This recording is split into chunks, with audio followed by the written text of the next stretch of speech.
3, 2, 1. Oke, we're live. Ayo. Oke. Halo semuanya. Selamat datang di Arisan Astro Broadcast. Di sini kami yang hobi foto-foto langit ngumpul. Jadi sebagai introduksi daripada acara ini, kita akan berkenalan masing-masing yang sekarang sedang berkumpul. Nanti mungkin harapan kita akan lebih banyak lagi orang bergabung bersama kami. Nah, mungkin kita akan mulai dari di sini ada orang Surabaya, ada orang Kupang, ada orang Jakarta, ada orang Kudus, ada orang Bandung sama orang Bali juga di sini. Nah, mungkin paling enak kita cek dulu yang paling timur ya. Dari Kupang mungkin boleh perkenalan dulu namanya, aktifnya ngapain. Kirain yang terakhir tadi. Bener paling timur soalnya udah mau gelap di sana. Iya. Udah gelap udah suara azan. Oke, silakan. Oke, halo teman-teman semua. Halo. Assalamualaikum. Salam. Selamat sore, salam sejahtera, Om Swastiastu buat Om Diki. Saya Enjung. Nama aslinya kemarin bertanya sama teman-teman, mungkin sebenarnya nggak perlu sih ya, nama asli saya Zulkarnain, cuman panggilannya dari kecil dipanggil Enjung. Kalau untuk astronomi, astrofotografi, saya mungkin dibanding teman-teman semua yang ada di sini yang paling junior lah, bisa dibilang yang paling junior, yang paling baru banget. Saya mulai astrofotografi, mungkin Om Dikit yang tahu. Saya sekitar tahun 2016 baru serius di astrofoto ya. Kalau suka astronomi sih dari dulu, mungkin dari SMP lah. Cuman setelah habis SMP itu kayak hilang gitu ya. Kayak hilang terus muncul lagi setelah saya di Kupang ini. Di Kupang saya ngelihat langit di Kupang yang begitu luar biasa ya kalau menurut dalam tanda kutip. Tiap hari saya ngeliatin di depan rumah itu bintangnya banyak banget gitu. Makanya mungkin kira-kira tahun 2010 itu mulai lagi rasa penasaran saya sama astronomi. Terus saya mulai beli kamera. Kalau kamera DSLR itu saya punya mungkin sekitarnya baru tahun 2015 atau 2016 lah baru saya beli. Nah itu baru benar-benar serius ke astrofotografi sekitar tahun 2016 sampai hari ini. Mungkin itu. Tuh kelihatannya Kupang itu langitnya sangat-sangat menjanjikan ya. Nih, oke, lanjutannya kita lanjut ke yang langitnya juga agak menjanjikan. Jadi di sini ada orang Surabaya dan orang Bali. Mungkin kita pergi ke Surabaya dulu. Ko Joshua. Oke.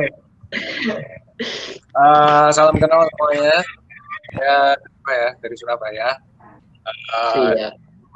Ya, ibaratnya saya ini mulai astrofotografi ini udah sekitar 2014 ya. Itu udah kira-kira 6 tahun sekarang. Kayaknya udah 4 tahun. 6 tahun, sorry. Udah 6 tahun, soalnya mulainya di bulan April gitu loh, 2014. Terus pekerjaan aktivitas tempat tinggal saat ini saya di Surabaya. Pekerjaan ya di kantor ya. Di kantor kita di bidang import. Terus kapan mulai mengenal astronomi? Saya sih lebih senangnya ini udah sejak kecil ya. Sejak saya masih anak-anak.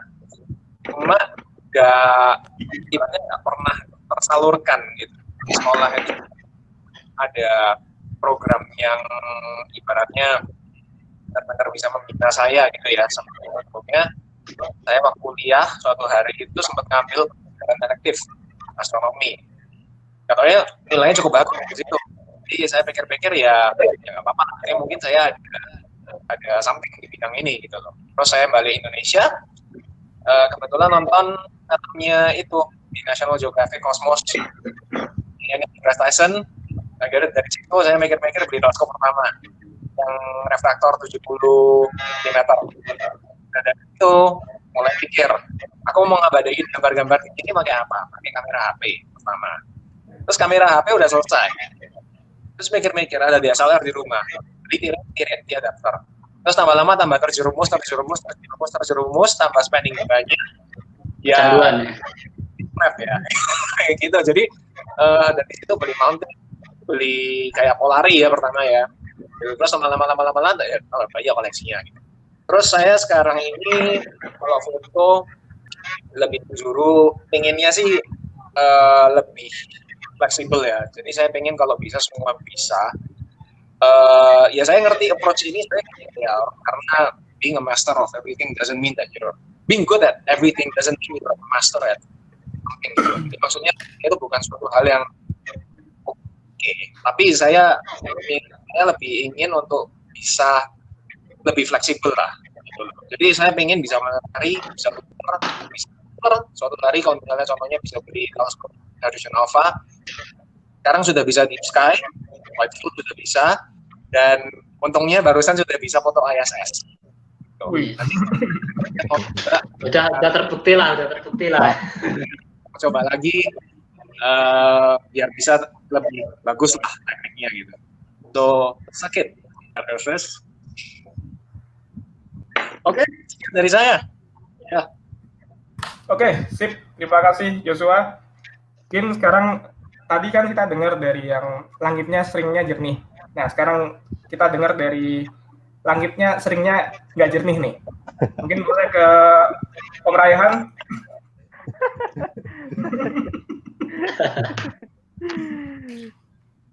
Oke, ya, Assalamualaikum warahmatullahi wabarakatuh. Salam sejahtera bagi semuanya teman-teman. Arisan Astro perdana kita untuk podcast ya. Perkenalkan, nama saya Muhammad Raihan, biasa dipanggil Raihan. Saat ini ya masih muda, usianya baru 32 tahun. Ketahuan deh. Kenal astronomi sejak lama, memang waktu kecil sudah suka, tapi baru benar-benar bertemu dengan sesama jenis itu waktu tahun 2004 ketika ketemu dengan HAJ, Himpunan Astronomi Amatir Jakarta. Dan selama beberapa tahun di HAJ mencoba untuk mendalami sesuatu dan tertarik sama sesuatu, akhirnya memang mulai tertarik juga dengan fotografi. Karena suka fotografi juga suka astronomi, akhirnya ketemulah astrofotografi. Baru menggeluti banget tahun 2009 ketika pertama kali beli kamera DSLR ya. 2009 waktu itu memang kamera HP belum terlalu canggih sehingga langsung beralih ke kamera DSLR. Jadi 2009 menggeluti astrofotografi sampai akhirnya 2011 itu mulai ikut bekerja di Planetarium Jakarta hingga sekarang. Dan salah satu yang ingin aku sampaikan adalah bahwa aku tuh dalam astrofotografi itu kategorinya slow learner ya. Jadi penggelut astrofotografi yang memang cukup lama, tapi pola pembelajarannya agak lambat. Karena memang pertama, aku menggeluti astrofotografi menggunakan alat-alat yang memang biasanya ya aku pinjam punya orang. Karena aku kemudian bekerja di Planetarium Jakarta, banyak fasilitas teleskop yang bisa aku gunakan. Dan juga sayangnya memang karena domisili di kota Jakarta, sehingga praktek pendalaman astrofotografinya agak lambat karena harus keluar kota dulu, merencanakan perjalanan dulu, kemudian juga harus punya program perjalanan dulu dan sebagainya, sehingga kadang dari tahun 2009 sampai sekarang 2020 udah 11 tahun tuh agak panjang ya waktunya. Dan belum seberapa yang bisa dipelajari. Tapi yang jelas memang kalau aku stylenya ini karena domisili di kota Jakarta, jadi stylenya itu nomaden astrofotografi ya. Jadi kalau lagi ada kegiatan di mana langitnya bagus ya kita motret di sana. Atau enggak misalkan mau motret di mana pilih tempatnya lalu melakukan perjalanan ke sana baru motret di sana. Sehingga ketika motret itu biasanya targetnya paling dalam satu objek beberapa jam aja, habis itu objek yang lain. Jadi biar punya objek biar punya koleksi objek yang banyak gitu ya. Jadi belum difokuskan pada satu objek yang exposure-nya lama gitu ya. Intinya adalah saat ini masih jatuh cinta sama fotografi dan masih sering cari waktu juga untuk hunting keluar. Kebetulan belakangan ini kalau dulu dari Jakarta lokasi favorit dulu Pulau Seribu karena cenderung masih dekat dengan kota Jakarta. Namun karena pariwisatanya cukup pesat di sana sehingga sekarang kondisi bagus. Dulu sempat juga di Kupang karena punya rekan di sana yang punya rumah dan beberapa kali sempat ke sana. Kemudian sekarang favoritnya di Karimun Jawa karena yang tadi di Kupang pindahnya ke Karimun Jawa. Jadi sekali-kali kalau ada waktu buat traveling dan hunting ya paling favoritnya di Karimun Jawa di Deep Sky Villa. Ya sekilas itu saja mungkin dari aku. Kebetulan di astrofotografi aku masih saat ini mendalaminya itu sukanya di Deep Sky Object, belum mengarah ke planetary karena planetary butuh optiknya lebih besar, jadi dalami dulu yang Deep Sky Object seperti itu. Dan juga masih di sekitar DSLR karena belum bermain-main ke arah sisi di astronomi. Dari 2019 DSLR, kemudian di 2017 kemarin beralih ke DSLR Modis dan masih menikmati bermain di DSLR Modis itu. Ya mungkin itu cukup dari saya. Terima kasih banyak. Oke, terima kasih Rai. Nah, sekarang kita kembali ke teman-teman mungkin orang Kudus yang lahir di sini. Nur, boleh? Oke. Tes. Assalamualaikum warahmatullahi wabarakatuh. Salam sejahtera untuk semua. Selamat sore. Selamat sore para astrofotografer yang senior saya semua ini di sini nih. Oke, perkenalan. Nama saya Nur Sitkon, panggilannya Sitkon atau Kuns ya. Saya itu asalnya dari Kendal, tapi saat ini karena pekerjaan saya mengajar di Kudus sehingga saya saat ini domisili di Kudus ya, tinggalnya di Kudus. Kapan mulai suka astronomi? Ya jawabannya kayaknya sama, sejak kecil, sejak SD tepatnya kelas 5 sampai kelas 6 itu ada pelajaran IPA. Saya suka pelajaran-pelajaran yang ada di buku paket itu kan biasanya banyak gambar-gambar foto-foto planet dan sebagainya. Itu saya mulai jatuh cinta di situ. Dan saya juga lomba di tingkat SD itu di bidang IPA juga. Nah, kemudian kesukaan saya itu sempat terhenti karena setelah lulus SD saya masuk ke pesantren. Saya dimasukkan pesantren karena keinginan ke orang tua, sehingga di pesantren susah menyalurkan hobi saya itu. Jadi saya nggak bisa baca-baca yang lebih luas lagi seputar astronomi maupun tentang pelajaran itu. Kemudian apalagi ya, mulai sejak kapan astrofotografi? Saya paling muda di sini, baik dari umur maupun pengalaman maupun pengetahuan paling muda. Jadi sejak 2016 pertama kali saya memotret Milky Way ya, Milky Way pakai HP. Jadi mulai saat itu untuk planet-planet mungkin sebelum 2016 sudah pernah mencoba, namun untuk Milky Way atau Deep Sky baru 2016 ya, itu pakai HP Xiaomi Mi 4W, Mi 4W yang masih 3G. Nah, ya kenapa pakai HP ya? ya punyanya HP ya. Kemudian apa namanya, lokasi favorit semua tempat gelap menjadi lokasi favorit saya. Di Kendal ya, di Kendal itu rumah saya dekat dengan pantai ya, pantai atau Laut Jawa, sehingga langitnya cukup gelap.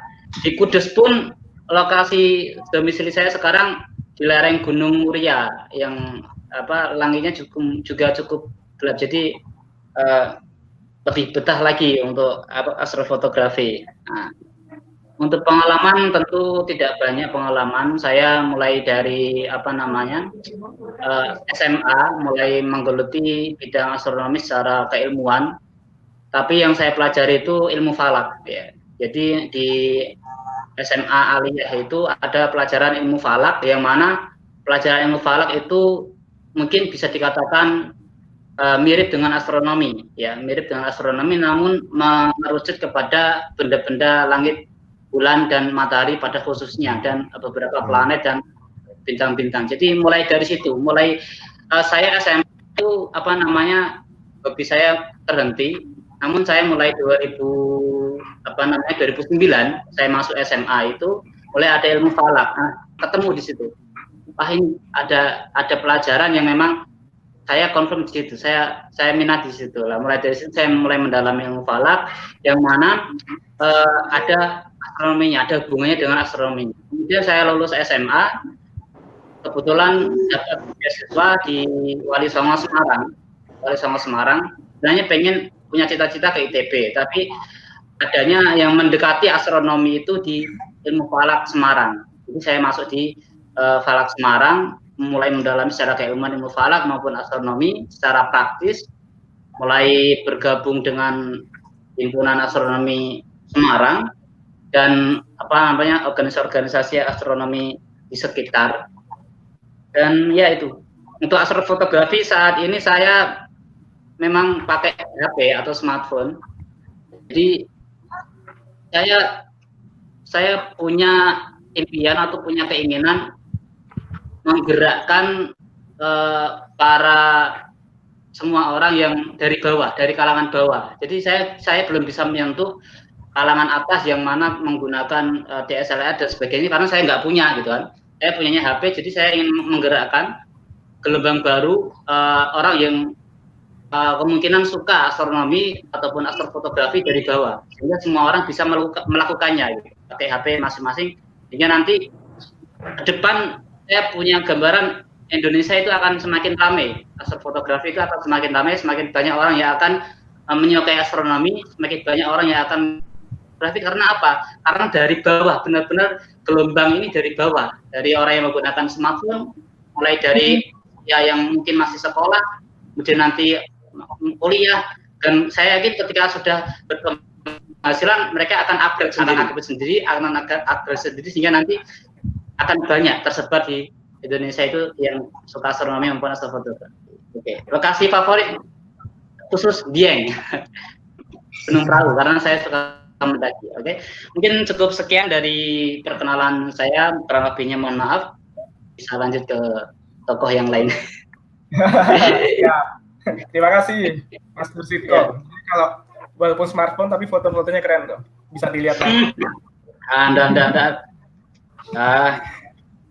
Oke, kita sekarang pergi terbang dulu ke Budi Diki yang ada di Bali. Yang di Bali kedengeran kah? Ya, sore Om. Terus, oke. Silakan.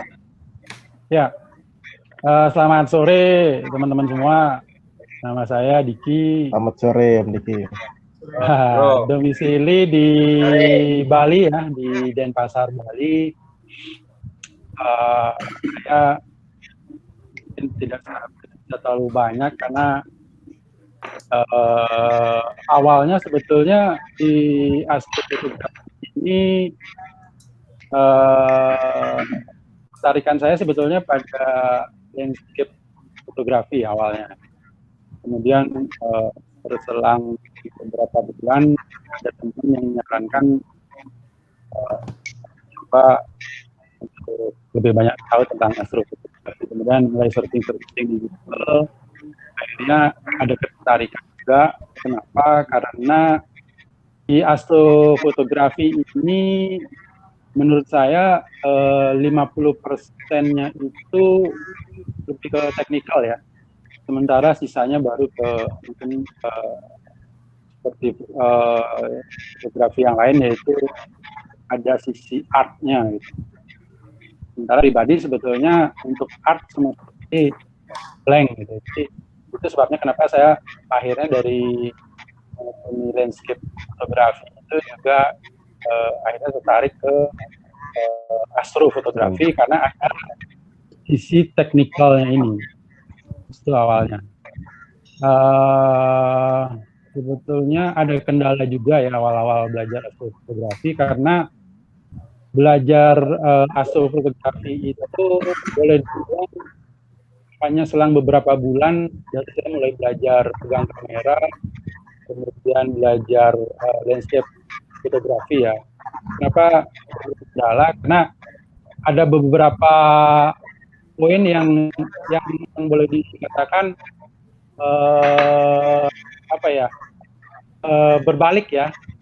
terbalik antara fotografi pada umumnya dibandingkan contohnya istilah yang ada di fotografi pada umumnya itu terbalik 180 derajat dengan yang ada di astrofotografi ya. Mungkin Rehan tahu maksud saya itu.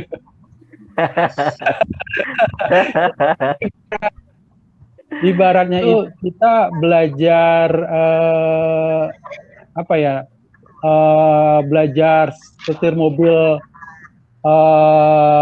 transmisi manual barengan dengan belajar setir mobil yang transmisi otomatis di rada-rada susah ya.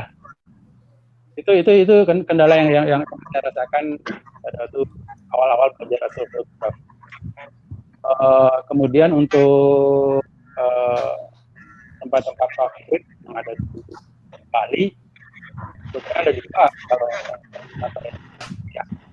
Yang pertama itu ada di daerah Kintamani, dan yang kedua ada di daerah Bungkul. Cuman sayangnya memang kedua lokasi itu akhir-akhir ini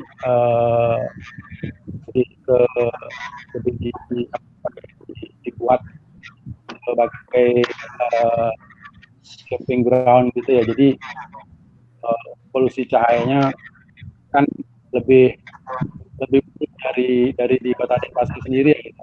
Dan itu membuat saya harus mencari lokasi baru lagi. Sementara mungkin itu dulu yang bisa saya ceritakan. Saya kembalikan lagi ke Madi. Silakan Odi. Oke, terima kasih Bu Lidiki. Oke, sebelum ke saya terakhir ini ada yang dari Bandung. Mbak Vivi boleh? Selamat sore semuanya. Selamat sore. Salam kenal. Nama saya Afifah Yamani. Bingung mesti ngomong apa. Satu, saya bukan astrofotografer. Jauh banget sebenarnya. Dan Rehan tahu betul itu. Gue lihat pertanyaan dulu, gue lupa soalnya. Oke, nama saya Afifah Yamani, bisa dipanggil Vivi, bisa dipanggil Afifah. Kemudian kalau pekerjaan sehari-hari saya ngurusin astronomi juga. Jadi ngurusin weblangitselatan.com, saya nulis, sama juga ngurusin sistem administrasinya. Kemudian saya juga bekerja di Cosmoquest, khusus mengurus tentang podcasting astronomi di 365daysofastronomy.org. Nah, itu pekerjaannya. Kemudian tempat tinggal masih di Bandung. Kemudian kenapa tertarik dengan astronomi? Kayaknya sama aja sih jawabannya. Dari kecil tertarik dengan gambar-gambar yang menarik. Kemudian ya, tapi waktu itu juga ketertarikannya banyak sih, nggak cuma astronomi, saya tertarik juga dengan komputasi dan lain-lain. Tapi akhirnya waktu kuliah masuk ke astronomi ITB dan hidup di astronomi ITB. Saya bukan pengamat yang baik, semua orang tahu sih sebenarnya. Saya nggak tahu. Waktu kuliah saya juga ya kuliah ngamat ya karena kuliah laboratorium. Tapi lebih banyak saya bergerak di bidang komputasinya. Jadi tugas akhir dan tesis saya juga dua-duanya tentang dinamika sistem dari ekstrasolar planet. Itu sekilas latar belakang keilmuan. Kemudian setelah lulus, mungkin bisa dibilang menjebak diri, terlibat dengan komunikasi astronomi, memperkenalkan astronomi ke publik. Dan itu masih jauh banget ya dari astrofotografi. Pokoknya kalau lagi butuh foto bagus, saya selalu nyari Rayhan atau Roni atau Jeff. Pokoknya ada 3 orang aja yang saya datengin, Ray, Roni, dan Jeff. Nah, sampai kemudian kayaknya saya mulai tertarik itu dengan gerhana deh. Tahun 2000 ya, fast forward aja deh. Paling mungkin momennya sih lebih di gerhana matahari ya, karena waktu 2012 transit Venus juga kami di Ambon nggak dapat, yang dapat malah Rayhan di Kupang ya. Terus 2016 saya tertarik dengan gerhana matahari. Ya tertariknya karena seperti biasa pekerjaan dan memang untuk memperkenalkan astronomi ke publik. Motret saat itu masih belum terlalu jadi fokus, tapi saya mulai tertarik dengan ide motret dengan kamera HP. Karena saya berpikir gini, itu zaman 2012 sampai sekarang lah ya, terutama 2016 itu kan booming di mana semua orang tuh udah punya HP, udah punya smartphone yang kameranya cukup bagus. Jadi gimana caranya kita memperlihatkan ke masyarakat bahwa Anda bisa kok sebenarnya untuk memulai hobi Anda dengan apa yang Anda punya, yang ada di tangan dulu deh. Nah itu dari situ sih. Jadi dengan teleskop yang ada juga teleskopnya kecil, Meet 80. Ya udah beli apa sih namanya? Beli apa ya namanya ya? Aku ingat. Adapter. Apa sih? Iya adaptornya. Nah, adaptor yang gue bawa ke maba buat motret. Nah, walaupun di sana cuacanya hujan dan mendung total, tapi waktu itu lumayan lah masih bisa dapat sebagian dan lain-lain. Nah, setelah pulang dari maba itulah saya mulai tertarik untuk motret. Ya masih pakai HP, tapi kemudian tertariklah beli kamera mirrorless. Rehan tahu deh gimana caranya gue beli barang. Kamera karena warnanya. Gimana aku beli teleskop dan beli kamera itu, Rehan tahu banget lah, bukan gara-gara spesifikasi. Jadi aku beli kamera karena warnanya pink. Itu kacau lah. Tapi ya itu. Setelah itu nyoba dengan waktu itu kalau nggak salah ya dari 2016 itu aku mulai walaupun di maba aku pakai Meet 80, kemudian tuker ke pakai mounting Ioptron. Mounting mainan ya, Ria? Mounting mainan. Aduh. Mounting Ioptron dengan yang penting punya. Ya, yang penting punya lah. Fotonya juga Ioptron sih, tapi fokusnya bermasalah dan waktu itu beli mirrorless dan ternyata ya saya sih motretnya masih seputar bulan dan matahari ya. Berhubung di depan rumah ada lampu Mercury gede, jadi susah buat motret yang lain. Bisa dapat planet itu cuman beberapa kali sih, dapat Jupiter itu pun ya nggak bagus-bagus amat lah. Venus pernah, tapi udah itu aja. Sisanya tuh cuma bisa ngeliat bulan sama matahari aja. Tapi idenya memang bukan karena ke astrofotografi sebenarnya, tapi lebih ke saya pengen motret, saya tampilin buat diperlihatkan ke masyarakat. Intinya adalah membangun ketertarikan publik aja dulu. Untuk nih benda langit yang hari kita, ini bulan yang tiap malam ada, walaupun nggak tiap malam beneran gitu. Tapi membangun sensi sebenarnya. Kemudian, tapi memang perlahan-lahan saya sendiri jadi tertarik dan kemudian mulai ganti otak, mulai ganti segala macam satu persatu. Joshua tahu gimana saya nanya-nanya. Pokoknya kalau astrofotografi saya masih jauh banget dibanding yang lain, pemula banget. Yang saya bisa potret cuma baru matahari sama bulan. Planet masih belum bisa dihitung, apalagi deep sky object itu enggak sama sekali. Tapi yang pasti kalau buat saya lebih ke arah gimana kita membangun ketertarikan publik sih. Jadi memang kadang walaupun fotonya nggak bagus-bagus amat, tapi mau dari HP atau dari mirrorless, saya coba tampilkan buat pembaca di Langit Selatan. Itu aja sih. Nah, mungkin sekian dulu. Oke, terima kasih. Tempat favorit nggak ada ya, karena gue juga nggak pernah keliling ngamat. Oke. Ya. Tempat Tapi yang favorit pasti- di depan rumah. Ya depan rumah sih, tapi yang pasti pernah naksir berat dengan langitnya Ambon sama langitnya Singkawang karena gelap banget. Oke. Ya, jadi Vivi itu satu-satunya yang lulus astronomi ITB di sini. Yang lainnya nggak ada yang lulus astronomi satupun. Yang lain namarnya Tapi- cuma Vivi doang. Bentar. Lulus astronomi, tapi dari sisi pengamatan kalian lebih jago lah daripada gua. Jauh-jauh. Oke, terima kasih. Jadi kan karena harus introduksi semuanya, saya yang terakhir. Saya nama Bonifasius Adi Nugroho, tapi panggil aja Adi, soalnya dijamin pasti salah nyebutnya yang pertama. Yang terakhirnya juga agak susah. Saya sehari-hari bisnis analis di salah satu perusahaan penerbangan nasional. Tempat tinggal saya di tempat yang bertel skala 8, jadinya bisa dibayangkan betapa isinya cuman lampu plus awannya sering, yaitu di Cinere Depok, batasannya Jakarta Raya. Nah, saya dulu kenal astro itu dari kecil banget ya. Jadi waktu TK itu ada satu momen yang sangat berkesan kepada saya. Waktu itu ayah saya, sekarang almarhum, itu menunjukkan ke saya gerhana matahari sebagian waktu itu. Saya bersyukur waktu 2019 akhir kemarin saya sempat mengajak. Sekarang kebalikannya, kalau kemarin ayah saya mengajak, sekarang saya mengajak ayah saya untuk mengamati gerhana matahari sebagian kemarin. Nah, sebetulnya banyak sekali ayah saya itu kasih material astronomi, apalagi ketika waktu SD saya tinggal di Timur dulu, itu hampir setiap malam bisa kelihatan bintangnya. Jadi waktu SD kelas 3 seenggaknya udah hafal kayak Scorpio, Orion, dan Crux, dan sekelilingnya gitu ya.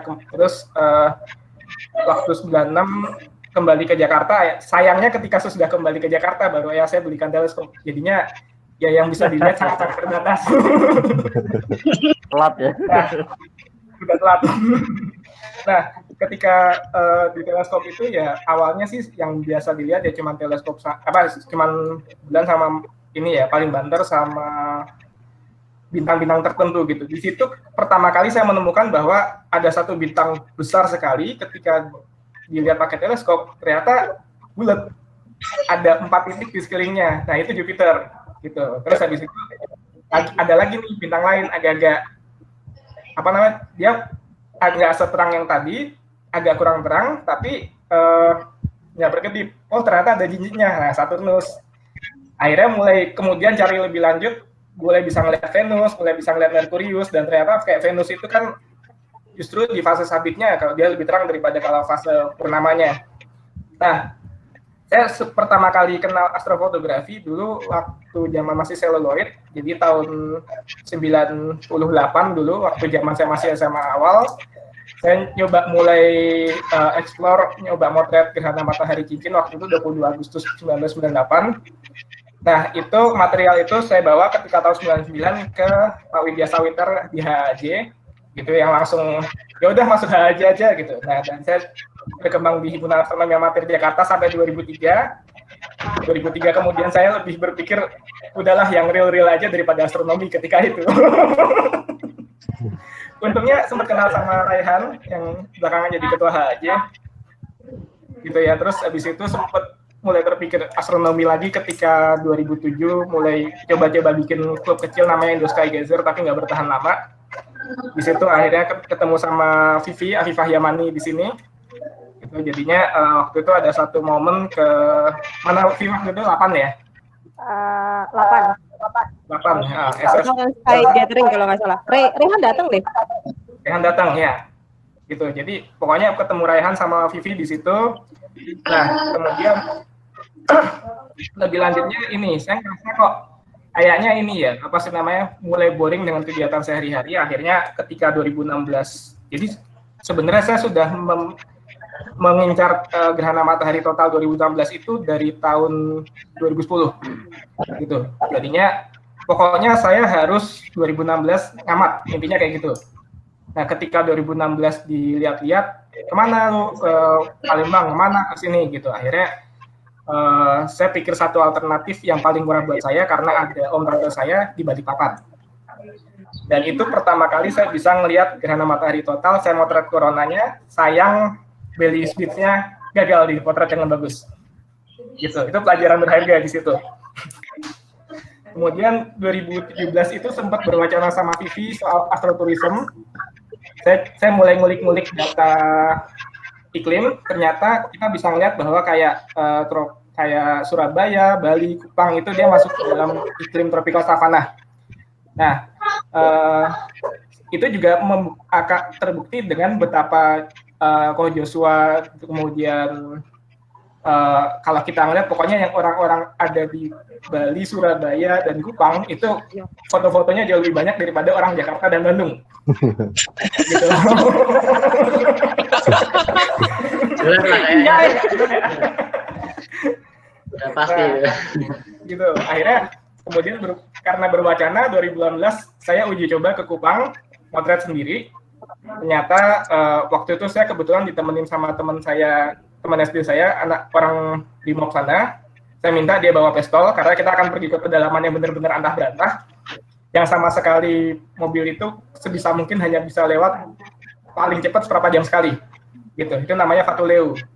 Nah, ketika 2019 saya kenalan dengan Ko Joshua Anderson di sini. Kita ngamati Bromo. Saya belajar banyak banget, ternyata kita bisa motret deep sky objects dengan bagus kalau seandainya kita ngumpulin datanya cukup gitu ya. Nah, nggak berapa lama saya uji coba ketemu sama Jung di Kupang. Kita uji coba, akhirnya di site-nya 8 waktu itu ya, kita dapat Orion lumayan bagus tuh waktu itu. Nah, 8. Ya. Jadi memang kalau hal yang sebenarnya di luar sebenarnya saya sangat ingin dalamin adalah perihal astrotourism, gimana caranya mengidentifikasi lokasi-lokasi terbaik untuk pemotretan gitu. Karena kan kita tahu ada iklim itu kan otomatis membatasi kapan waktu kita bisa motret gitu ya. Contoh sekarang gini, Raihan, kapan terakhir motret di Jakarta, Rai? Udah kemarin waktu Venus tapi gagal. Dulu saya ingat tahun 2000 saya motret di Candi Prambanan Jogja, gerhana bulan total. Saya kontak teman-teman di HAJ, gimana kondisi di HAJ? Mendung dari awal sampai akhir. Sementara saya di Jogja full gitu. Mungkin Mas Nur Sitkon lebih paham kalau kondisi di Jawa Tengah lebih sering cerahnya daripada Jakarta, bener nggak? Iya.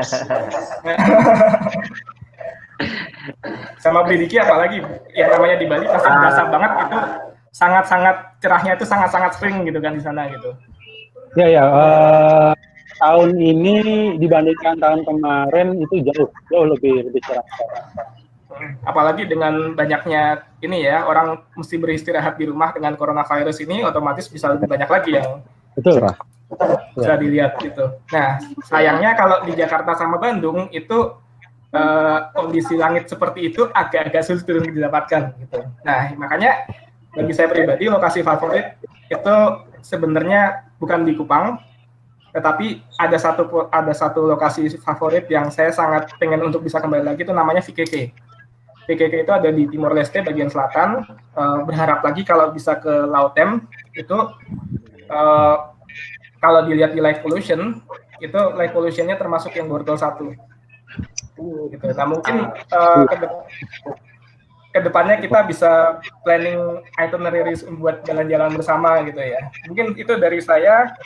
Mungkin ada yang pengen disaling tanyakan satu sama lain.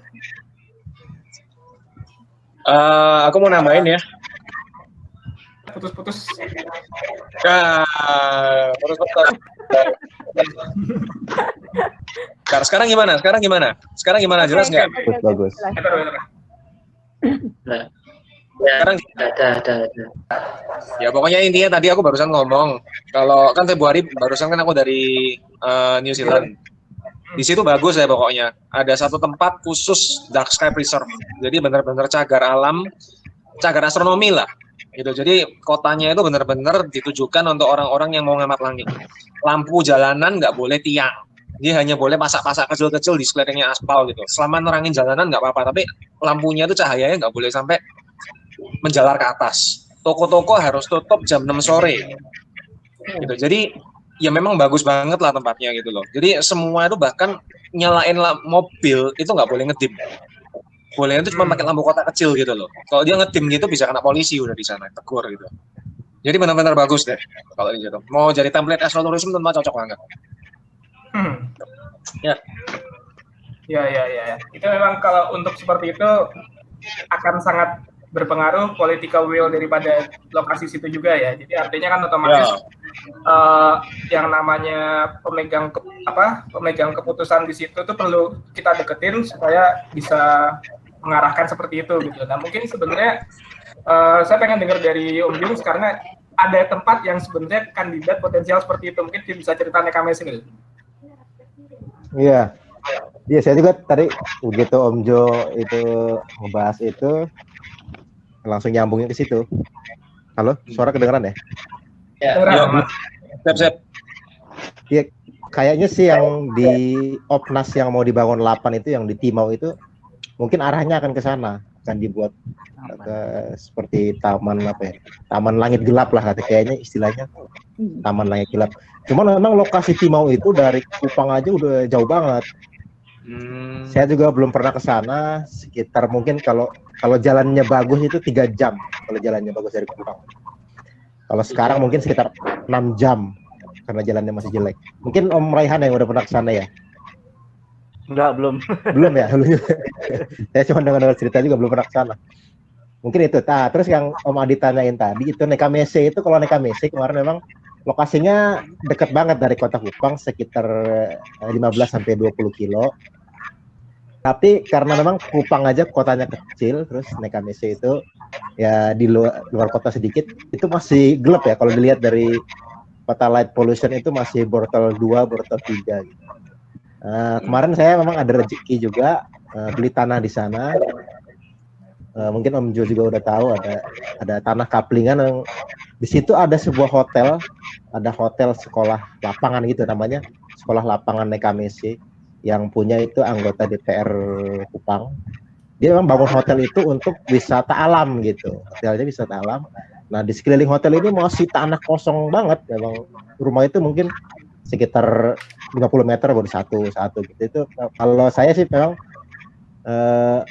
saya baru beli tanah itu tahun lalu, terus saya cerita sama Om Adi, kayaknya nih kalau memang mau dijadiin situs untuk ngamat sekedar kayak dikasih concaving gitu atau dikasih observatorium kecil gitu, masih bagus sekali gitu lokasinya dan nggak jauh dari kota. Nggak tahu kalau mungkin 5-10 tahun mungkin dari sekarang mungkin udah ramai. Tapi kalau untuk ini 2 tahun 3 tahun dari sekarang, saya yakin masih sepi lah, masih bagus kondisi. Dan ya mungkin seperti yang saya cerita tadi, kondisi langit Kupang itu di kotanya aja udah bagus, clear, transparansinya bagus. Dan sekarang sih memang udah ada polusi cahaya, cuman tidak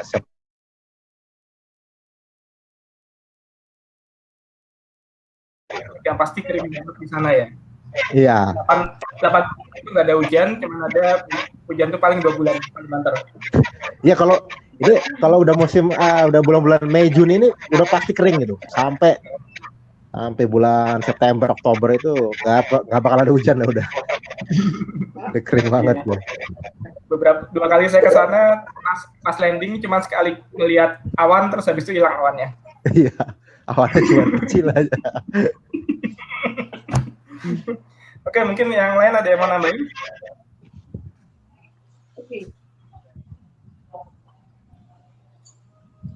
Dari yang lain mungkin kalau dari Bali atau Jawa Tengah? Oh ya Om, aku mau nanya nih Om. Gimana ya, Om? Dengeran? Ya, siap. Aku nanya ini, kemarin itu kan ada yang aku kan nge-share di Facebook atau apa, aku sempat baca itu kendalanya astrofotografi sekarang itu terlalu banyak satelit itu ya. Itu ceritanya gimana tuh? Apa petisi atau semacam apa itu perkembangannya gimana? Starlink itu ya, Om Diki? Satelit. Oh iya, Ya, Starlink ya. Starlink. ada petisi atau gimana gitu? Yang jelas dengan kondisi Starlink itu kan kondisinya ini ya, apa namanya, ada satu jajaran satelit punyanya seseorang Elon Musk. besar lah di sana, gitu. Tidak perlu kita sebutkan namanya. Oh, iya. Itu kalau seandainya kebetulan di satelit itu lewat kan akan bikin satu garis tertentu gitu pas kita lagi motret. Itu kan ganggu banget. Mungkin Om Ray atau Mbak Vi mau komen? Ya, memang kalau di luar negeri udah ramai banget ya tentang Starlink satelit itu yang memang cukup mengganggu untuk saat ini. Cuma memang secara pribadi aku sendiri karena ya seperti yang tadi aku jelaskan agak jarang hunting sehingga belum terlalu merasakan banget gangguan dari satelit tersebut. Tapi memang bisa dibayangkan kalau kita lagi motret tiba-tiba dibombardir sama garis-garis arsir satelit itu ya tentu akan cukup menyulitkan buat kita pengolahan gambar ya ketika kita olah. Dan pertanyaan Mas Diki tadi, Om Diki tadi tentang apa namanya, tentang petisi itu, kalau nggak salah udah ada secara internasional udah ada yang bikin petisi. Beberapa minggu yang lalu aku kebetulan ikutan petisi itu karena di wall Facebook aku ada petisi yang sama ditandatangani oleh Fred Espenak. Jadi wah ini berarti memang sudah kalau dari diikuti ditandatangani sama Fred Espenak berarti udah serius kan. Jadi udah aku ikutan dan aku share juga di Facebookku waktu itu. Jadi mungkin ya nggak tahu sih bagaimana akhir dari petisi itu, tapi yang jelas kita minimal memberikan suara kita bahwa memang kita yang biasa motret langit atau bagi yang sekedar pengamat langit sekalipun juga keberatan atas keberadaan satelit tersebut, karena memang kan rencananya itu baru beberapa ya dibanding total yang nanti direncanakan oleh Elon Musk untuk diluncurkan ke langit itu. Apalagi yang tadinya dibilang akan menggunakan bahan non reflektif juga ternyata tidak terlalu efektif kan? Karena bagi kita sendiri kan nggak cuma sekedar refleksi dari cahaya matahari terhadap satelit, tapi bahwa bodi satelit yang melewati daerah bidikan kita pun juga udah mengurangi intensitas foton yang sampai ke kita kan. Jadi nggak cuma cahaya reflektifnya, tapi juga si bodi satelitnya yang banyak itu menghalangi objek target kita saat kita motret pun juga udah merupakan sebuah gangguan gitu. Tapi memang kalau untuk di Indonesia sekali lagi belum terlalu ya mungkin karena astrofotografi di Indonesia juga belum terlalu populer banget, jadi gaungnya terhadap keberatan Starlink itu nggak terlalu tinggi sih memang. Tambah aja sih sebenarnya harusnya sih soal Starlink itu nggak cuma buat astrofotografer. Tapi kalau yang di luar kan juga yang protes itu astronom juga. Maksudnya astronom profesional juga merasakan dampaknya bahwa untuk masalah pengambilan data itu akan kesulitan. Nah, kalau di sini aku kurang tahu sih gimana untuk yang dari profesionalnya, tapi setauku itu harusnya juga jadi concern. Walaupun di sini mungkin concern terbesar saat ini adalah polusi cahaya. Ya. Tapi ironisnya kita keberatan sama satelit Starlink, tapi kalau internetnya lemot juga keberatan juga ya. Padahal tujuan Starlink itu biar orang internet cepat gitu ya. Walaupun apa sih? Jadi agak hipokrit gitu ya.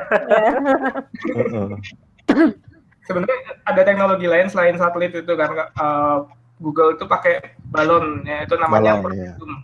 Jadi Project Loom itu kan dia bisa stay di satu titik gitu ya, tanpa perlu kelilingan sedunia gitu, terus bikin garis di langit seperti itu. Gitu. Mungkin kalau dari orang Kudus, Mas Nur Sitkon, ada komen? Komen tentang apa? Tentang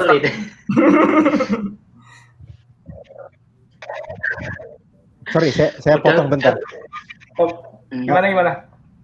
kalau saya penasaran kalau Starlink itu satelitnya jalan kayak ISS itu ya, atau kayak geostasioner yang kayak satelit TV itu kan sebenarnya itu diam aja kan gitu? Oh, Tidak.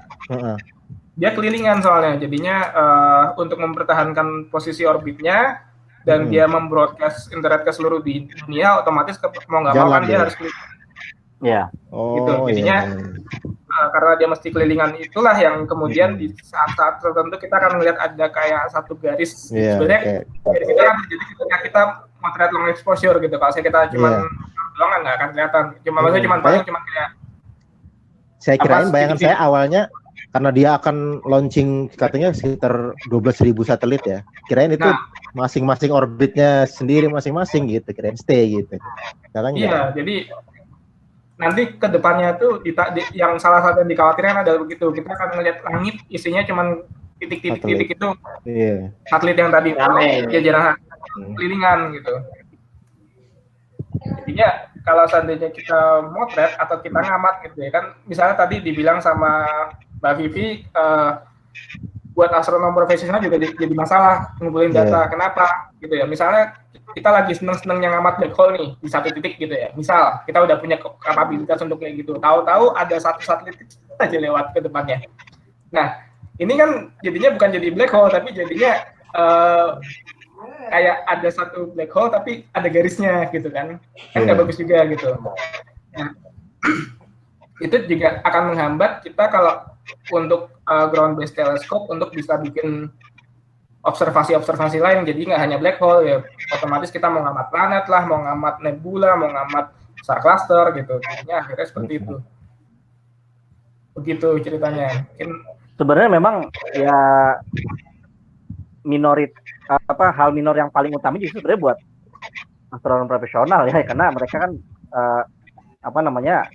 tujuannya untuk penelitian, sehingga sedikit gangguan dari hal-hal semacam itu saja kan pasti sangat menjadi kerugian yang sangat besar buat penelitian tersebut, apalagi kalau penelitiannya didanai oleh pemerintah, kemudian menggunakan fasilitas yang berbayar dan sebagainya.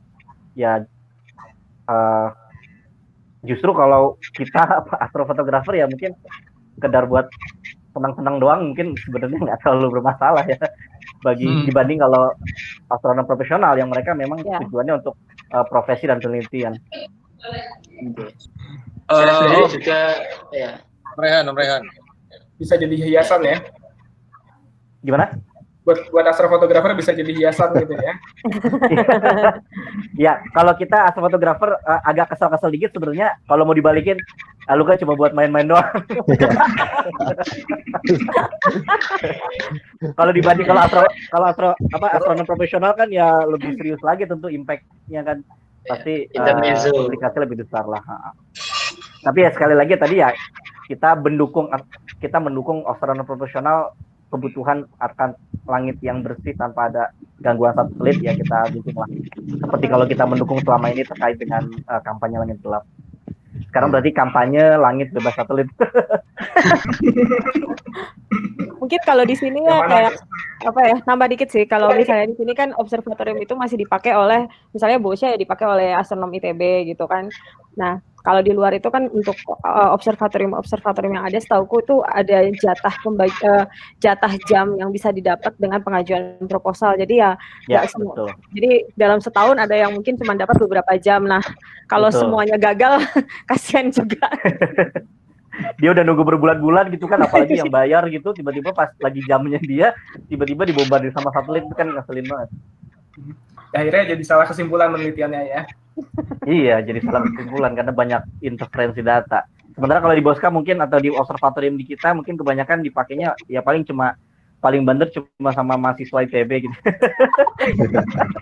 Ini direkam ya? Didengerin sama dosen-dosen gawat ini.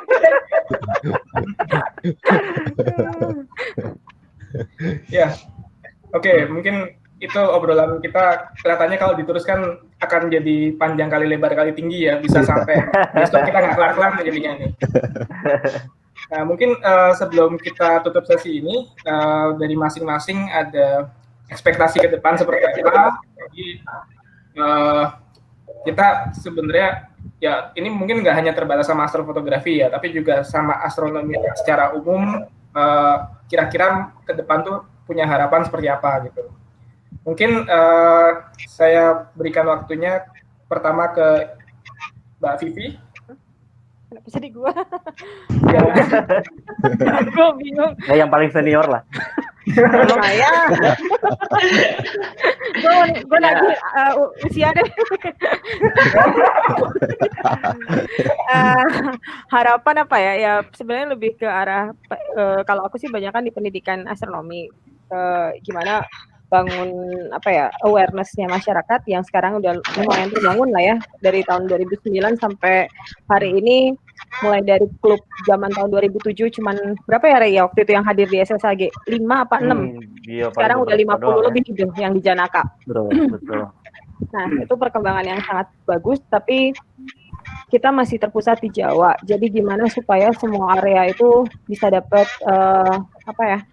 mungkin bisa punya klub, bisa punya kesempatan untuk belajar astronomi, entah lewat media online, entah mungkin suatu hari akan ada pendidikan di sana, entah kita bisa bikin, kalau kita di Langit Selatan sih mungkin ya lebih ke arah gimana, apakah mungkin suatu hari kita bisa datengin tuh daerah-daerah untuk bikin public outreach. Nah kalau dari astrofotografi, berhubung saya sangat-sangat amatir, aku nggak tahu harus bilang apa. Merendah mulu nih. Ya lu tahu lah orang tiap kali gue abis motret gue kirimin, Rey tajam nggak Rey, tajam. Fokus udah. Nah itu dia fokus. Nah, ini fokus ya, ini fokus ya. Orang tiap motret gue gitu. Itu bedanya apa ya? Nah tapi kalau untuk astrofotografi mungkin lebih ke arah yaitu gimana supaya orang-orang tertarik melihat, kan selama ini orang tertarik tuh untuk lihat misalnya bulan purnama yang selalu digadang-gadang supermoon itu. Nah, mulai banyak yang tertarik untuk motret, ya nggak apa-apa. Jadi kita mungkin kalau aku sih lebih ke arah itu. Jadi gimana ngajakin orang-orang untuk melihat ke langit, motret dengan alat yang dia punya. Apakah dia cuma punya HP ataukah dia punya teleskop kecil, dia mau pasangin tuh HP di teleskopnya, ataukah dia punya kamera digital yang lain, ya terserah. Tapi idenya adalah gimana mengajak orang-orang untuk melihat bahwa apa yang saya punya bisa saya pakai untuk menikmati hobi yang saya menikmati hobi astronomi. Nah itu kalau di kita sih di Langit Selatan nggak cuma dari foto ya, tapi semuanya. Jadi roket air dan segala macam, bagaimana memanfaatkan apa yang ada di sekeliling kita untuk bangun alat yang bisa digunakan untuk melakukan hobi. Itu aja sih sebenarnya untuk saat ini. Ya kalau target pribadi sih 2023 lah bisa ngamat gerhana matahari total dan motret. Asik. Gimana jadi di Lirmon ya? Kan kita masih ngobrolin itu, Rey. Mau di mana, Rey? Di Timur Leste. Atau kita nebeng di Biak. 8 udah ini loh, udah kampanye loh. Oh. Iya. Oke, terima kasih, Vi. Masih ada, Vi? Cukup segitu ya? Ada. Udah. Oke, terima kasih, Vivi. Tadi kebetulan udah disebut mungkin ke Raihan. Oh ya. Ya, karena disebut Vivi, jadi duluan aja. Oke. Tadi apa permintaannya? Pesan-kesan. Jadi memang closing statement. Ya nggak jauh beda dengan yang tadi Sisi sampaikan. Jadi memang kalau dari sisi aku sendiri, pertama kali aku kenalan itu sama astronominya, baru sama astrofotografinya. Tapi seiring berjalan waktu, saat ini memang aku jauh lebih interest ke astrofotografinya. Meskipun astronomi masih juga interest juga. Tapi yang jelas bahwa setelah aku mendalami astrofotografi, aku menyadari bahwa memang astrofotografi menjadi salah satu sisi astronomi yang paling potensial untuk bisa membawa astronomi, memperkenalkan astronomi ke orang banyak gitu. Ya orang bisa mengenal astronomi dari berbagai macam pintu, tapi ya dari yang aku geluti saat ini sendiri adalah bahwa astrofotografi menjadi salah satu pintu yang sangat potensial, salah satu pintu yang sangat powerful untuk bisa memperkenalkan astronomi secara lebih luas. Sehingga memang harapanku adalah aku bisa menggeluti astrofotografi tidak hanya sekedar untuk pribadi, tidak hanya untuk sekedar mengejar ambisi pribadi, tapi juga bisa mengemasnya menjadi hasil fotonya bisa menjadi bisa menjadi alat untuk orang bisa tertarik sama astronomi. Karena memang selama ini aku menyadari bahwa astrofotografi itu nggak sekedar ya, karena astrofotografi memang fotografi itu memang seni ya, tapi astrofotografi itu adalah seni yang sangat unik karena astrofotografi itu kalau menurutku seni saintifik ya, jadi seni yang memang memiliki koridor saintifik di dalamnya, sehingga kita tidak sekedar membuat sebuah hasil foto, tapi juga ada kaidah saintifik yang harus kita ikuti untuk bisa menghasilkan seni yang dinilai saintifik. Sehingga karena kita tahu juga bahwa astrofotografi di luar negeri itu sangat populer dan bahkan nggak cuma sekedar motret, tapi juga hasil data fotonya itu bisa memberikan sumbangsi yang sangat besar buat astronomi secara profesional. Nah, dalam hal ini, dalam konteks keindonesiaan di sini, ya aku ingin astrofotografi itu bisa lebih banyak berkembang sehingga menjadi etalase dari astronomi itu sendiri gitu. Bahwa ternyata hasil foto yang sangat out of this world gitu, hasil foto yang sangat bagus itu sebenarnya bisa diambil menggunakan alat yang sederhana dan juga diambil di belakang rumah gitu. Jadi bukan nggak seperti kebanyakan bayangan orang bahwa hasil foto itu pasti dari NASA, pasti pakai Hubble dan lain sebagainya. Bahwa astrofotografi itu ternyata bisa dilakukan oleh siapa saja asalkan dia bisa dan mau belajar gitu ya. Jadi sekali lagi memang harapan itu juga alhamdulillah beberapa saat yang lalu sudah mulai terwujud. Aku diminta untuk membuat sebuah seri workshop astrofotografi di Jakarta, di sana, di mana pesertanya itu adalah orang-orang yang memang awalnya itu cuma dari fotografi gitu. Mereka tertarik untuk menggeluti genre astrofotografi sehingga mereka ikut dan kita akhirnya di sana membuat sebuah komunitas tersendiri yang nantinya kita akan coba belajar bareng, kemudian hunting bareng, kemudian nanti sama-sama kita bikin roadshow ke kota-kota lain sehingga kita bisa mempromosikan astrofotografi ini menjadi tadi satu etalase dari astronomi, yang kedua adalah tidak hanya bagi astronomi itu sendiri tapi bagi fotografi. Kita tahu kalau komunitas fotografi itu kan sangat luas sekali. Kita mempromosikan genre baru di fotografi, yaitu adalah astrofotografi, dan itu adalah sesuatu yang seperti yang Mas Jung tadi sampaikan, dibanding fotografi, astrofotografi itu alien banget lah bagi mereka yang biasa mengikuti fotografi gitu kan. Fotografi yang sangat unik dan sebenarnya kalau digulitnya sangat menarik. Ya, sekali lagi mudah-mudahan ya astrofotografi dengan kita sama-sama sharing di sini bisa bermanfaat banyak buat orang banyak, dan semoga bisa secara umum bisa menyukai astronomi secara lebih luas lagi melalui astrofotografi. Seperti itu. Jadi pengen nambah boleh nggak, Rey? Silakan. Enggak sih, tadi emang kebanyakan mancing-mancing biar orang nambah. Gue tertarik yang pengen bilang ini sih, dari satu sisi juga kita ngarepnya sih kalau orang-orang itu tertarik dan mereka motret, mereka berani nunjukin hasilnya apapun itu tanpa harus ngambil hasil orang lain terus diakui kalau itu punyanya dia. Wah, betul. Benar. Itu ya sering terjadi. Itu sih penting. Nyindir banget gitu ya. Nyindir. Sayangnya nggak ada di sini ya. Nggak ada lah. Dari dulu ngobrol sama Vivi soal itu. Yang analisis fotonya Rehan loh ya, bukan gua.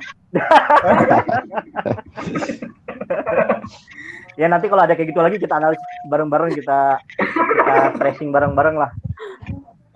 Ini sepertinya menuju ke salah satu individu ya. Oke. Jungs, yang tadi udah disebut sama Rehan. Silakan yang di Kupang. Kupang. Ya. Kalau saya pribadi sih ya mungkin kurang lebih sama Mbak Pipi atau Mas Rehan, gimana bisa memperkenalkan astronomi ke masyarakat luas ya. Memang kalau menurut saya pribadi astronomi luar biasa. Mungkin salah satu cabang ilmu tertua mungkin ya. Dan itu juga mungkin di awal tadi yang membuat saya jatuh cinta sama astronomi, astrofotografi ini bukan sekedar hobi sih kalau menurut saya, memang ini adalah alam semesta gitu. Kalau orang udah mengenal alam semesta, dia akan ya mungkin akan lebih tahu lah ya tentang segalanya mungkin ya. Kalau yang ingin saya dalam waktu dekat sih, saya sebenarnya punya cita-cita pengen buat channel YouTube sih yang dalam waktu dekat ini, cuman belum kesampaian. Pengen buat video astrofotografi lah gitu, cuman sampai sekarang belum sampai. Itu sih kalau saya. Oke, terima kasih Om James. Ya. Mungkin kita lari ke Bali dulu. Om Diki, boleh? Ya, makasih Om Adi. Kalau aku berarti session kedua mungkin sudah akan menyentuh ke astrofotografinya itu sendiri ya. Ada materi nanti yang akan dibawakan tadi karena sesi pertama kan udah dibilang intro aja ya, perkenalan. Nanti sesi kedua kan udah yang punya astrofotografi. Jadi ada jadi astrofotografi nanti Mbak Vicky ada materi tentang session kedua barangkali. Kemudian ada harapan juga nanti kita bisa kolaborasi data ya.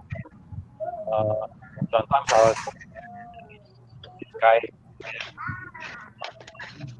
Karena itu suatu keunikan tersendiri ya. Karena mungkin hanya di astrofotografi yang kita bisa saling berbagi data ya. Kemudian kita bisa kolaborasi antara satu fotografer dengan fotografer yang lain. Kemudian harapan yang kedua, kita bisa menciptakan juga observasi yang itu aja sih. Oke, sorry, yang terakhir boleh diulang karena putus-putus. Harapan yang kedua, mungkin suatu saat kita bisa mencicipi imaging dengan menggunakan remote observatory di luar negeri. Nah, itu menarik. Itu aja sih. Oke. Silakan Wadi. Terima kasih. Mungkin Om Joshua boleh lanjutkan. Ya, tadi aku ada share sedikit, ibaratnya aku ada share opini yang sama ya dengan Kak Rehan ya. Jadi astronomi sama fotografi ini, di astrofotografi ini ibaratnya itu kayak perpaduannya antara sains dan art ya. Jadi it's something that it's quite different, cukup berbeda dengan fotografi biasa. Jadi aku sendiri sering dengar omongan kalau orang-orang fotografer pergi keluar outing, mereka sekali outing itu bisa dapat ratusan sampai mungkin kalau lebay ribuan foto kalau sekali outing. Kita astrofotografer, we're lucky to get 10 in a single night. Itu pun 10 itu udah terhitung banyak banget, mungkin integrasi waktunya itu terlalu sedikit. Jadi ibaratnya kalau di bidangnya kita astrofotografi itu benar-benar ngajarin kita untuk sabar, karena kalau kita mulai dari nol, something is going to go wrong. Pasti di perjalanan kita tuh pasti bakal ada suatu hal yang bakal gorong. Aku dulu pernah ngamat lupa bawa counterweight. Jauh-jauh keluar kota lupa bawa counterweight. Jadi ujung-ujungnya ya batal, nggak bisa ngapa-ngapain. Terus ikat pakai batu lah. Bukan baterainya ketinggalan. Lama-lama harus bikin checklist sendiri gitu loh. Jadi every time something wrong happens, setiap kali sesuatu hal yang buruk terjadi, jadi jangan nyerah. Ingat apa yang salah itu, lalu kalau lain kali kita lakukan foto lagi, jangan ulangin kesalahan yang sama. Belajar dari kesalahan. Kalau aku belajar dari fotografi itu gitu kan. Menurutku sih lebih baik hal ini tuh bisa juga jadi kayak suatu titik pembelajaran buat orang-orang gitu ya. Jadi ada banyak orang yang ngomong kalau astronomi kamu dapat uangnya dari mana? Kamu dapat ibaratnya ke depannya itu kayak gimana gitu loh. There's no future gitu. Kalau kamu ngomong astronomi doang. Actually there is gitu. Kalau misalnya kamu lihat bukan dari segi materi doang. Astronomi itu actually suatu experience, satu pengalaman yang humbling banget. Jadi merendahkan hatimu. Kamu bener-bener nggak ngerti, kamu ini dari awal tuh ya, kamu bener-bener direndahkan, kamu sampai ngerti kamu ini seberapa tidak pentingnya gitu loh. Jadi dengan adanya pengalaman ini, kebanyakan ini bisa merubah karakternya orang. Aku pengen sebenarnya merubah karakter orang dari astrofotografi. Jadi yang aku angkuh kalau bisa tuh mereka lebih humble gitu loh dari ini. Karena ini benar-benar merupakan suatu hal yang bisa merubah karakter seseorang. Mereka jadi lebih humble, atau kalau mereka melakukan suatu hal, mereka jadi lebih teliti mungkin. Karena ya tadi itu, kalau misalnya orang astrofoto tiap kali, pasti ada suatu hal salah yang akan terjadi. Pasti, gitu loh. Jadi suatu hari bakal lebih teliti, nggak gampang nyerah. Jadi, I see a lot of character building potential here lah. Gitu. Kalau menurutku sih di situ. Oke, saya balikin lagi ke Om Adi. Ya, setuju banget karena saya belajar dari JPEG jadi raw gara-gara Joshua ini soalnya. Oke, mungkin beralih ke Mas Nur Sikon. Halo, yang di Kudus. Halo, Mas Nur. Hai. Lagi off. Oke, mungkin ada agak gangguan ya. Wah, ada gangguan. Oke. Ada gangguan. Ya sudah, berarti kembali ke saya. Jadi kalau wrap up semuanya sih memang sebenarnya banyak ya harapannya, itu nggak cuman dari sisi foto-foto yang bagus doang gitu ya. Kalau saya sendiri sih sebenarnya sesederhana saya pengen bisa akses motret langit semudah mungkin gitu, karena di Bortel 8 tahu sendiri kondisi langit Jakarta seperti apa, kemudian paling hanya 20% ya Ray langitnya kebuka. Suram lah pokoknya. Ya, Bandung juga sama. Bandung juga sama. Jadi dengan adanya forum seperti ini, otomatis kita banyak belajar gitu ya. Seperti halnya memang dari Raihan sama Vivi saya belajar jadi humble, banyak gitu ya. Kemudian dari Joshua waktu itu saya belajar dari JPEG jadi RAW. Jungs kita berpelang ke Kupang bareng-bareng. Kemudian juga kalau saya ngelihat Mas Nur Sikon ini, mungkin boleh ngomong dulu sebelum saya lanjutin. Nah, udah balik mana, kan? Ayo Mas. Habis giliran siapa ini? Giliranmu, kamu hilang tadi. Oh iya. Iya tadi sempat khawatir koneksi loss. Oke. Masih tema yang sama ya? Tutupin sama. Pertanyaan sama. Oke. Nah, jadi kebetulan saya sekarang ini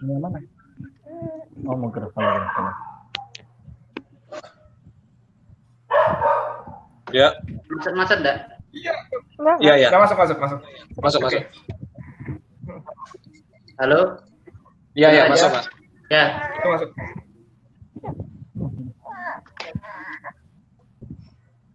Oke.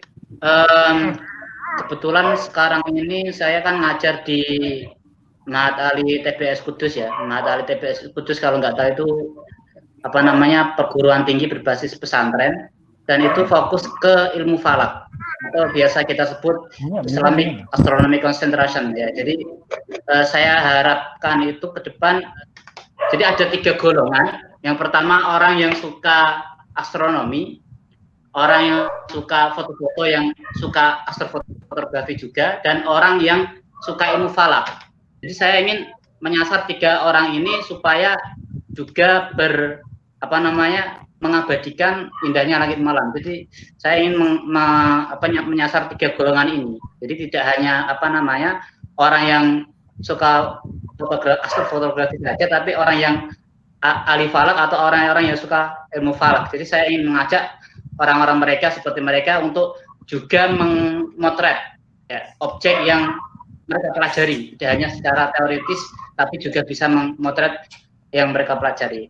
Kemudian untuk saat ini ke depan, saya masih fokus untuk mengembangkan ataupun fokus pada bidang mobile astrofotografi. Ya. Jadi masih fokus di situ.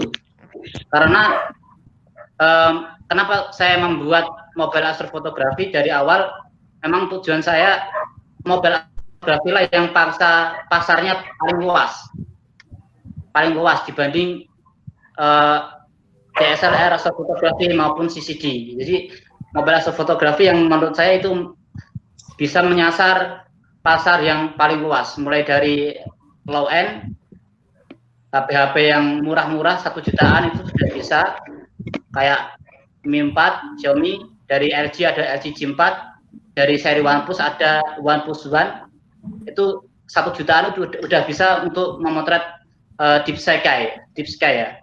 Tentu planetari juga bisa. Nah, saya ingin mengembangkan di situ.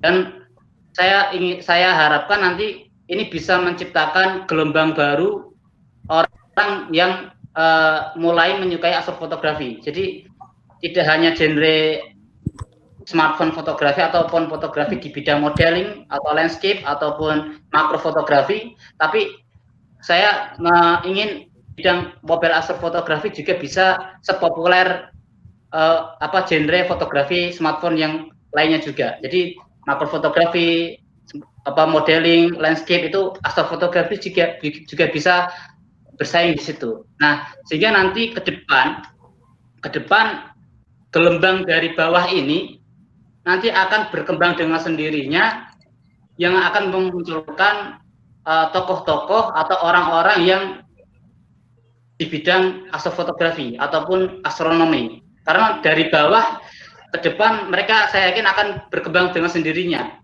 Mulai dari sini banyak foto-foto astrofotografi dari yang menggunakan HP, mereka sudah bisa show up.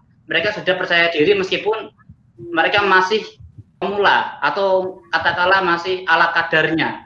Nah, dari situ akan berkembang dengan sendirinya kemampuan, pengalaman, dan nanti kebetulan juga dimungkinkan juga dari upgrade alat-alat yang lain. Sehingga nanti saya ingin Indonesia nanti sepopuler genre fotografi yang lainnya, astrofotografi ini tidak hanya hanya dilakukan oleh orang yang berkecimpung di bidang astronomi, tapi juga bisa dipraktekkan atau dilakukan orang yang berkecimpung di bidang ilmu falak dan dipraktekkan oleh orang yang berkecimpung di bidang fotografi. Sehingga nanti baik itu dari media sosial, baik itu pameran fotografi, nanti di Indonesia juga saya harapkan bisa melakukan seperti populer yang di luar negeri. Saya itu kayak gitu. Ya. Terima kasih Mas Nur Sikon. Jadi memang kalau saya melihat dari karya-karyanya Mas Nur Sikon itu sejujurnya termasuk menggugah saya untuk smartphone aja bisa kok gitu ya. Apalagi kalau seandainya kita bicara yang gitu kan. Dan ternyata banyak sekali yang kita bisa kita ambil, kita bisa pelajari gitu dari astrofotografi ini sendiri gitu. Saya juga nanti berharap tambahan sedikit. Gimana? Kita tambahin sedikit ya. Jadi saya merasakan langsung gimana lonjakan orang yang mulai mau menggeluti fotografi ataupun astronomi itu lewat banyaknya DM ataupun pesan-pesan dari messenger yang menanyakan, Mas ini HP ini bisa enggak untuk memotret Milky Way? Mas HP A ini bisa enggak untuk memotret Milky Way? Itu banyak sekali pertanyaan-pertanyaan yang menanyakan hal seperti itu. Sehingga saya tahu, wah ternyata gelombangnya besar, gelombangnya banyak orang yang dari tidak tahu apapun, tahu Milky Way itu apa, tapi mereka ingin bisa memotret dengan usaha mereka sendiri, dengan kemampuan mereka sendiri, dengan alat yang mereka punya sendiri untuk memotret mulai objek-objek astronomi. Jadi sebesar itu gelombang yang saya rasakan kayak itu. Tidak hanya di Indonesia, bahkan di luar negeri pun banyak. Terutama hal ini didukung oleh banyaknya pengembangan software di smartphone yang mendukung fitur astrofotografi. Contoh kayak Deep Sky kamera itu punya orang Jerman atau Jerman kalau tidak salah, itu mereka mengembangkan aplikasi untuk memotret astrofotografi baik light frame, dark frame dan sebagainya. Dan juga aplikasi Google Kamera. Di situ juga ada fitur-fitur khusus untuk astrofotografi. Di samping itu juga ada fitur untuk membuat star trail. Jadi kenapa mobile astrofotografi, smartphone astrofotografi itu menarik, dan saya yakin ke depan pun bisa hasilnya itu paling tidak bisa menyamai hasil DSLR. Ya, saya optimis karena pengembangan teknologi DSLR dengan perkembangan teknologi yang di smartphone itu jauh lebih pesat yang teknologi di smartphone. Ya, kendala smartphone dulu mungkin hanya satu lensa, DSLR bisa ganti-ganti lensa. Sekarang smartphone bisa ada lensa wide-nya, ada lensa telenya, ada lensa ultrawide-nya, dan itu bisa mendukung untuk manual exposure. Jadi sepesat itu perkembangan smartphone untuk astrofotografi. Jadi maksud saya gini, untuk ke depan genre mobile astrofotografi itu akan terus berkembang. Pertama, semakin maraknya software yang mendukung astrofotografi.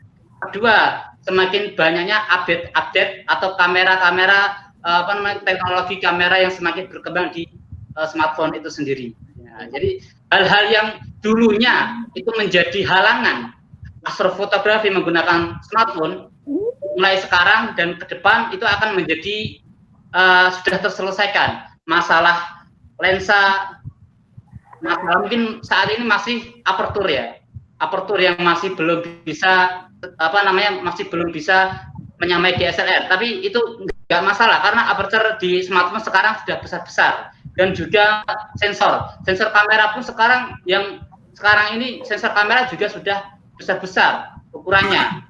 Jadi semakin pesat perkembangan itu nanti ke depan, saya penasaran semenarik apalagi kejutan-kejutan teknologi pada smartphone untuk astrofotografi mendatang.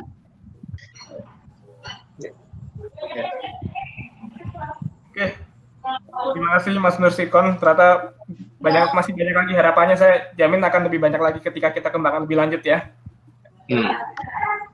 Nah, juga sebenarnya kalau saya pribadi, saya juga berharap suatu ketika nanti nyepi lockdown, kita lockdown untuk sambil motret langit ya. Ya. Amin. Ayo. Kalau lockdownnya di Jakarta sama aja. Kalau lockdownnya di rumah sama nih. Sponsornya dari siapa? Sponsornya. Ya ini tinggal Om Diki ini gimana ini? Siapin rumahnya ya, kita jajah semua ini. Silakan Om.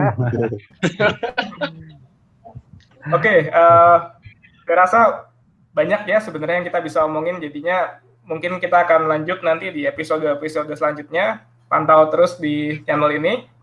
Terima kasih, sampai jumpa semuanya. Bye. Bye. Bye.